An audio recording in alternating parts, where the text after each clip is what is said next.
언제나 명쾌한 해설을 해주시는 뉴스 전문가 세 분, 오늘도 스튜디오에 나와 있습니다. 이수희 변호사, 김성환 시사평론가, 그리고 손정혜 변호사, 이렇게 세 분입니다. 안녕하십니까? 어서 오십시오. 안녕하세요.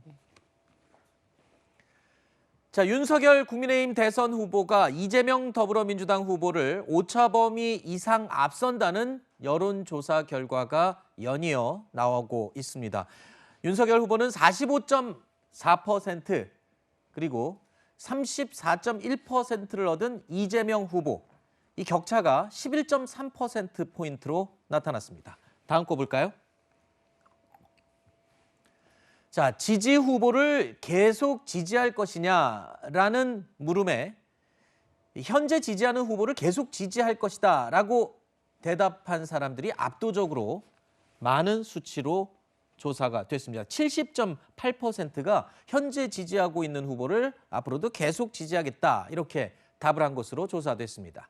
결국 이번 대선은 29.3%, 이 29.3% 나머지 지지층의 마음을 사로잡는 것이 아주 중요한 포인트다라고 할 수 있을 것 같은데, 자, 이게 바로 이 중도층인가요? 아직 마음을 정하지 못한 사람들. 중도층이라기보다는 저는 네. 정권 교체하고 정권 유지 그 사이에서 정권 교체에 더 지금은 그 힘을 싣고 있지만 그 의사가 있지만 후보가 큰 실수를 한다든가 어떤 변화가 있을 때는 바뀔 수도 있다고 보입니다. 물론 그런 분들이 이제 무당층의 분들이 더 많을 수는 있겠죠. 근데 지금 데일리안 의뢰한 이 여론조사 결과를 다 합산을 하면 90% 정도가 됩니다. 그러니까 후보를 선택하지 않은 분들이 10% 정도 된다는 거 봐서는 이제는 어느 정도 이 판은 내년 대선은 좀 마음을 굳혀가고 있고 판이 좀 굳어가고 있는 게 아닌가라는 네. 생각이 들고요.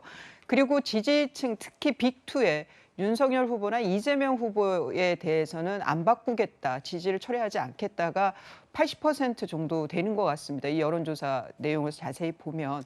그러면 향후에 있을 토론회 같은 경우에서 아주 큰 실언이 나오지는 않는 한 저는 크게 바뀌지 않지 않겠느냐. 토론회가 큰 의미가 없는 대선이 될 수도 있겠다. 이런 네. 생각도 듭니다. 물론 그렇긴 하지만 지금 넉 달 조금 남지 않았죠, 대선이. 이 3개월 반이라는 시간은 또 엄청나게 많은 변화가 일어날 수 있는 기간이기 때문에 그 해석을 또 절대적으로 볼 수는 없습니다. 평론가님도 한마디 하실 것 같아서요. 제가 여론조사 분석할 때마다 말씀드리지만 ARS 조사이기 그렇죠. 때문에 아무래도 좀 보수층 표집이 조금 더 많이 되지 않았나 이렇게 생각이 되고요. 네. 전화면접 조사에서는 저렇게 큰 격차까지는 나진 않는데 네. 지금 이렇게 여론조사에서 일관되게 나오는 것은 이재명 후보가 좀 뒤지고 있다. 이건 분명해 보이는 추세인 것 같고요. 예, 이재명 후보 지지율이 크게 오르지 않고 있다. 이것도 맞는 추세인 것 같아요. 그러니까 이재명 후보가 뭔가 열심히 지금 메타버스를 타고 민심 투어를 하고 있고 하는데도 불구하고 선대위 차원이나 이런 곳에서 적극적으로 지원해주지 못하고 있다. 그리고 기존의 어떤 루틴한 선대위의 어떤 형식이나 틀에서 벗어나서 이재명 후보의 강점을 살리지 못하고 있다. 네. 이런 여러 가지 점들이 좀 반영되어 있는 측면이 있는 것 같고요. 네. 다만 이번 여론조사에서 응답률이 나오는 거 보면 한 90%까지 나와요. 네. 근데 우리 보통 투표율 보면 한 70% 정도라고 가정을 해본다고 하면 30%는 투표를 안 한다는 얘기예요. 네. 근데 여론조사에서 응답률이 90% 나온다는 거는 지나치게 높은 거예요. 그건 어떤 걸 의미하죠? 그러니까 무응답층이 있거나 아니면은 지지 후보를 선택하지 않았다고 하는 응답이 한 20% 정도는 나오는 게 맞아요. 네. 근데 너무 지나치게 이게 좁다는 얘기는 적극적으로 응답하려고 하는 사람이 응답했다. 네. 그러니까 응답하고자 하는 사람들의 어떤 의사가 더 많이 표집이 되거나 더 많이 반영된 여론조사 결과일 수도 있다. 네. 그런 점에서 조금 오차가 있을 수 있다 이런 말씀을 드리고요. 네. 그러니까 그 여론조사를 우리가 해석을 할 때 한 여론조사만 보지 마시고 여론조사나 이런 네. 방식에 따라서 추이를 함께 살펴보시는 게 굉장히 중요하다는 말씀 드리고 싶네요. 알겠습니다. 아울러서 이 대답하는 사람의 의지가 적극 반영이 된 조사인 것 같아서 조금 감안을 해야 된다라는 말씀도 되겠지만, 또 한편으로는 지금 현재 여론이 그만큼 또 관심도가 높아서 적극적인 또 응답을 하는 현상일 수도 있다. 이런 해석도 또 가능하겠죠. 자, 또 다른 여론조사 결과 하나 더 살펴보겠습니다. 인천 경기 지역 여론조사에서 이재명 후보의 지지율이요 35.1%로 나왔습니다. 윤석열 후보는 41.8%로 조사가 됐는데요.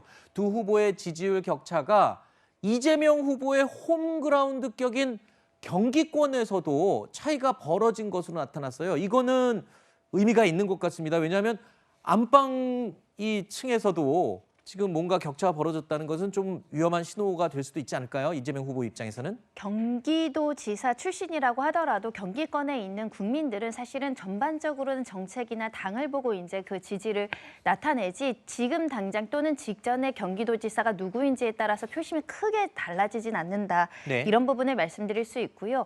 다만 이 경기권의 어떤 지지율 투표는 그동안 이재명 지사가 나는 공약 이행률이 굉장히 높다. 네. 경기도에서 굉장히 실천력 있게 여러 가지 정책을 잘 해왔다라고 주장을 했는데 경기도에서 이렇게 지지율이 조금 상대적으로 낮은 부분은 뼈아프게 받아들일 수 있기 때문에 지금 민심이 어떻게 흐르고 있는지를 잘 보셔야 될 것 같고 결국 대장동 의혹이 좀 발목이 잡혀서 이런 수치가 나온 게 아닐까 생각이 들어서 중도층 표심을 어떻게 보면 방향을 바꿀 수 있는 다른 개선 방안을 마련해야 될 것 같습니다. 네.